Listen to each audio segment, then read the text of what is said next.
Self help ગ્રુપની ગ્રાન્ટો વપરાતી નથી અને 11 થી 15 નું એક ગ્રુપ બનાવીને 2 ગ્રુપ ઓછામાં ઓછા દરેક વોર્ડમાં બનાવે તો નાના બહેનોને રોજગારી પ્રાપ્ત થાય, એમને બેંકિંગ વ્યવસ્થા પ્રાપ્ત થાય, એમને સરકારની યોજનાઓ પ્રાપ્ત થાય.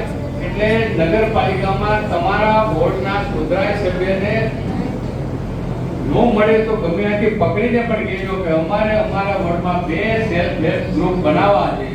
એટલે જેટલી બહેનો આપણી ચૂંટાયેલી છે બહેનો પ્રાયોરિટી રાખે કે પોતાના વોર્ડમાં ઓછામાં ઓછા 2 સેલ્ફ હેલ્પ ગ્રુપ બને. આ યોજના વર્ષોથી છે, બીજી નગરપાલિકામાં કોર્પોરેશનમાં હું જોઉં છું, પણ આપણા ધાંગધ્રામાં દુઃખ સાથે સ્વીકારવું પડે કે હજી સેલ્ફ હેલ્પ ગ્રુપ કામ કરતા નથી. બીજે બધે રોજગારી મળતી હશે, બીજું હશે, ઘણાને કઈ તો દલીલો કરે કે દાડી 300 રૂપિયા છે, કઈ સેલ્ફ હેલ્પ ગ્રુપમાં કોણ આવે, પણ ઘરે બેઠા યોજનાઓ હોય છે સેલ્ફ હેલ્પ ગ્રુપની.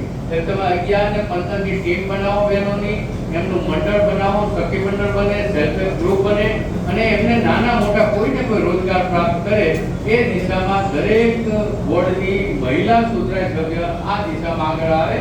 નગરપાલિકાની સિસ્ટમ છે, ભાઈ ફોર્મ ભરવાનું છે, ફોર્મ ભરવાની પછી એમનું રજીસ્ટ્રેશન કરવાનું છે.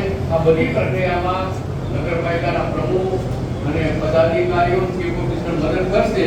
કોઈને કંઈ કામ અટકાય તો મારું ધ્યાન દોરજો, ધારાસભ્યનું ધ્યાન દોરજો, પણ દરેક વોર્ડમાં મિનિમમ 2 સેલ્ફ હેલ્પ ગ્રુપ આપણે બનાવવા. અત્યારે હું આપણા જિલ્લાના પ્રમુખ માનીએ